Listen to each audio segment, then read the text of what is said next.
Welcome to big TV digital exclusive లో big breaking చూస్తున్నాము. ప్రముఖ కొరియోగ్రాఫర్ జానీ మాస్టర్ అయితే ఆసక్తికర ట్వీట్ చేశారు. తనపై తప్పుడు కేసులు నమోదు చేసి తనపై తప్పుడు ప్రచారం చేస్తున్న వారిని చూస్తే జాలేస్తుందంటూ కూడా జానీ మాస్టర్ ఆసక్తికర ట్వీట్ చేశారు. ప్రస్తుతం ఈ ట్వీట్ అయితే వైరల్ అవుతుంది.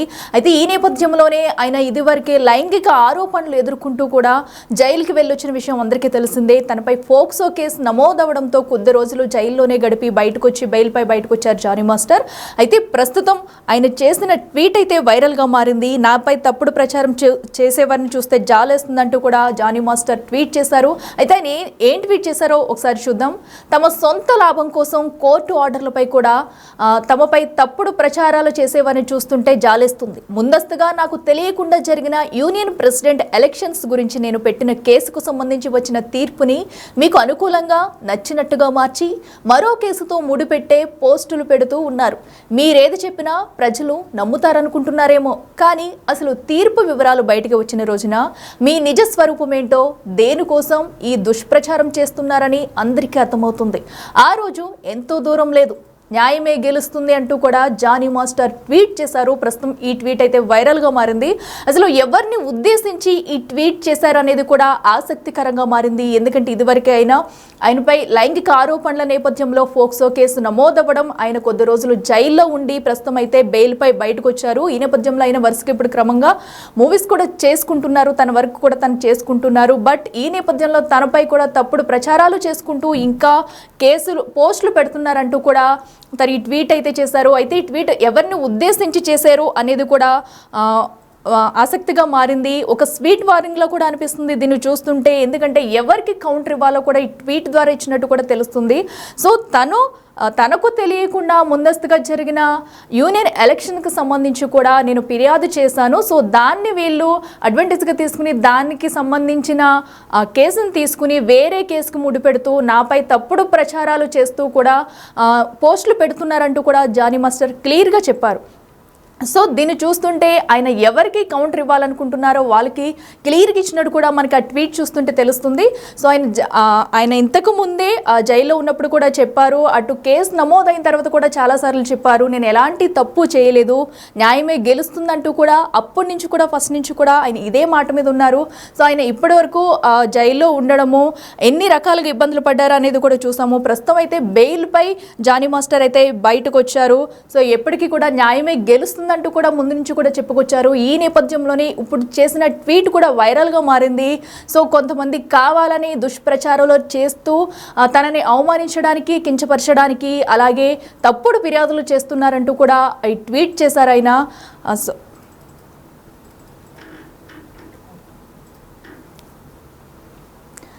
ప్రస్తుతం అయితే జానీ మాస్టర్ చేసిన ట్వీట్ వైరల్గా మారింది.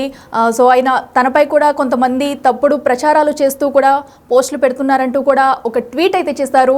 సో ఈ కిదాంశానికి సంబంధించి మరింత సమాచారం మా ప్రతినిధి శ్రీపాల్ అందిస్తారు. శ్రీపాల్, చెప్పండి, జానీ మాస్టర్ చేసిన ఒక ట్వీట్ అయితే చూస్తున్నాం మనం. సో దీన్ని ఎవరిని ఉద్దేశించి చేశారనేది కూడా ఆసక్తిగా మారింది. ఇప్పటికే ఆయన ఫోక్సో కేసు చట్టంలో కూడా జైలుకి వెళ్ళి వచ్చారు. ప్రస్తుతం అయితే బెయిల్పై బయట ఉన్నారు. సో ఈ ట్వీట్ని ఎలా చూడాలంటారు? అప్డేట్స్ ఏంటి? Choreographer dance choreographer Jani master తాజాగా ఎక్స్ వేదిక అయితే ఒక పోస్ట్ పెట్టారు. తప్పుడు ప్రచారాలు చేసే వారిని చూస్తుంటే వారిపై జాలి వేస్తుందని అన్నారు. అంటే నిజాలు త్వరలోనే బహిర్గం అవుతాయని కూడా అన్నారు. అంటే ఎవరిని ఉద్దేశించి పెట్టాడా ఏందనేది కూడా తెలియదు. ఎందుకంటే తమ సొంత లాభం కోసం కోర్టు ఆర్డర్లపైనే తప్పుడు ప్రచారాలు చేసే వారిని చూస్తుంటే నాకు జాలేస్తుంది. నాకు తెలియకుండానే జరిగిన యూనియన్ ప్రెసిడెంట్ ఎలక్షన్స్ గురించి కూడా గతంలో జరిగింది. ఆ ఎలక్షన్స్ కూడా ఇతన్ని తక్షణమే ఆ జైలుకు వెళ్ళిన తర్వాత ఎందుకంటే తక్షణమే రద్దు చేసి వీళ్ళు మళ్ళీ కొత్తగా ఎలక్షన్స్ పెట్టుకొని అతను పాత ప్రెసిడెంటే మళ్ళీ గెలిచినట్టుగా తెలుస్తుంది. ఎందుకంటే ఈ ఎలక్షన్స్ గురించి పెట్టిన కేసుకు సంబంధించి వచ్చిన తీర్పుని మీకు అనుకూలంగా నచ్చినట్టుగా మార్చి మరో కేసుతో ముడిపెట్టి మీరు పోస్టులు పెడుతున్నారు. అయితే మీరేది చెప్పినా ప్రజలు నమ్ముతారు అనుకుంటున్నారేమో, కానీ అసలు తీర్పు వివరాలు బయటికి వచ్చిన రోజున మీ నిజ స్వరూపం ఏంటో, దేనికోసం ఈ దుష్ప్రచారం చేస్తున్నారనేది కూడా అందరికీ అర్థమవుతుంది. ఆ రోజు ఎంతో దూరంలో లేదు, ఖచ్చితంగా న్యాయమే గెలుస్తుంది, నిజం అందరికీ తెలుస్తుందని కూడా అతను తెలియపరచడం జరిగింది. అయితే ఆయన ఎవరిని ఉద్దేశించి ఈ పోస్ట్ పెట్టారనేది మాత్రం ఖచ్చితంగా ఎవరి పేరు చెప్పలేదు కూడా తెలుసుకోవాలంటే. ఎందుకంటే ఇదే విధంగా లైంగిక వేధింపుల ఆరోపణలతో గత ఏడాది జానీ మాస్టర్ అయితే అరెస్ట్ అయిన విషయం మనందరికీ తెలిసిందే. ఈ క్రమంలోనే ఆయన్ని డాన్స్ యూనియన్ నుంచి తొలగించినట్లు గతంలో వార్తలు కూడా వచ్చాయి. అయితే దీనిపై ఆయన ఎక్స్ వేదికగా స్పందించడం జరిగింది. అయితే నిర్ధారణ కాని ఆరోపణల కారణంగా చూపిస్తున్నాను శాశ్వతంగా యూనియన్ నుండి తొలగించినట్లు మీడియాలో ప్రచారం చేస్తున్నారు. వాటిని నమ్మకండి మీరు ఎవరు. నా పదవి కాలం ఇంకా ఉంది. అయితే అనధికారికంగా అనైతికంగా ఎలక్షన్లు నిర్వహించి వారికి వారి నిర్ణయాలు హోదాలు తీసుకునే హక్కు ఎవరికీ లేదు. దీనికి కారణమైన వారిపై ఖచ్చితంగా చట్టపరంగా నేను పోరాటం చేస్తున్నాను. త్వరలోనే మీకు వివరాలు చెప్తాను. టాలెంట్ ఉన్న వారికి పని ఇవ్వకుండా పని దొరకకుండా ఎవరు ఆపలేరు. ఆ దేవుడు మిమ్మల్ని అందరినీ కాపాడుతాడు అని చెప్పేసి, ఎందుకంటే క్షమించాలి వాళ్ళ మీద కూడా చెప్పారు. ఖచ్చితంగా ఇది ప్రాబ్లం. ఎందుకంటే జానీ మాస్టర్ గతంలో ఈ ఒక అమ్మాయి విషయంలో జైలుకు వెళ్ళొచ్చిన సంగతి కూడా తెలిసిందే. కానీ ఆ తర్వాత ఏం జరిగిందనేది కూడా మనందరికీ విదితమే. ఎందుకంటే తనకు నేషనల్ అవార్డు కూడా రద్దయిన సంగతి కూడా తెలిసింది ఆ సినిమాకు రావడం. ఖచ్చితంగా ఇది ఎంత దూరం వెళ్తుంది.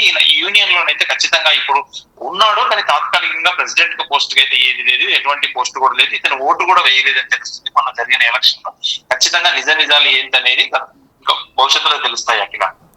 శ్రీపాల్ మనం చూస్తున్నాము. ఎందుకంటే ఎవరైతే పోస్టులు పెడుతున్నారంటూ కూడా క్లియర్ కట్గా కూడా ట్వీట్లో రాసుకొచ్చారు. మరి దీనికి ఈ ట్వీట్కి ఏమైనా రిప్లై వచ్చే అవకాశం ఉందనుకోవచ్చా? ఖచ్చితంగా ఇది యూనియన్ కు సంబంధించిన విషయము. యూనియన్ లో అయితే స్పందించడం జరుగుతుందా లేదా అయితే తెలియదు. ఖచ్చితంగా ఏంటంటే మనం ఇప్పుడు భవిష్యత్తులో ఏం జరుగుతుంది అనేది యూనియన్ ఏమైనా రియాక్ట్ అవుతుందా, లేదంటే ఫిలిం ఫెడరేషన్ వాళ్ళు ఏమైనా రియాక్ట్ అవుతారా ఇది చేసిన దానికి. ఖచ్చితంగా ఆ కేసు ఎంత దూరం వచ్చింది, ఎక్కడ జరుగుతుంది, ఈయన న్యాయం జరుగుతుందని అంటున్నాడు. ఖచ్చితంగా ఈయన చెప్పిన దానికి వాళ్ళు యూనియన్ వాళ్ళు చెప్పేదానికి అయితే ఖచ్చితంగా పొంతన లేదు. యూనియన్ వాళ్ళతో కూడా మాట్లాడడం జరిగింది.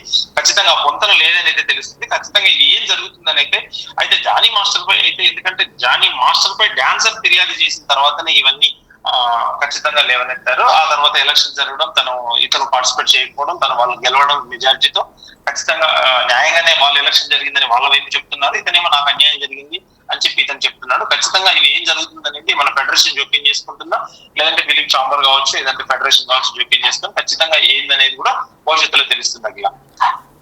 Right Sripal, thank you. So చూస్తున్నాం కదా, ప్రస్తుతం అయితే కొరియోగ్రాఫర్ జానీ మాస్టర్ చేసిన ట్వీట్ అయితే వైరల్గా మారింది. సో అయితే ఇది ఎవరిని కొంతమంది తనపై దుష్ప్రచారం చేసేందుకే ఇలాంటి కొంతమంది చేస్తున్నారంటూ కూడా తను ఇంకా కించపరచడానికి కూడా చేస్తున్నారంటూ కూడా తను క్లియర్ కట్గా తన ట్వీట్లో రాసుకొచ్చారు. బట్ నిజం గెలుస్తుంది, న్యాయం గెలుస్తుంది, నిజం అందరికీ తెలుస్తుంది అంటూ కూడా జానీ మాస్టర్ చెప్పుకొచ్చారు. అయితే ఈ నేపథ్యంలో కొన్ని రోజుల క్రితమే ఆయన లైంగిక ఆరోపణలు ఎదుర్కొంటూ ఫోక్సో కేసు నమోదవడం, జైలుకు వెళ్ళి రావడం, ఈ నేపథ్యంలో తమకు వచ్చిన అవార్డు కూడా క్యాన్సిల్ చేయడం కూడా మనందరం కూడా చూసాము. సో ఇప్పుడైతే బెయిల్ పైన బయట ఉన్న జానీ మాస్టర్ తన వర్క్ తను కంటిన్యూగా చేసుకుంటూ కూడా ముందుకెళ్తున్నారు. ఈ నేపథ్యంలో మరికొన్ని ఎదురు దెబ్బలు తగులుతుందనే చెప్పుకోవాలి. సో యూనియన్ ఎలక్షన్కి సంబంధించి తను కేసు పెట్టడం వల్ల దాన్ని కూడా వీళ్ళు మార్చి మరో కేసుతో ముడిపెట్టి పోస్టులు పెడుతున్నారంటూ కూడా ఒక ఆసక్తికర పోస్ట్ అయితే పెట్టారు. మరి దీనిపై యూనియన్ స్పందిస్తుందా, ఎలా రియాక్ట్ అవుతారు, అసలు స్పందిస్తారా లేదే అనేది కూడా ఉత్కంఠంగా మారింది.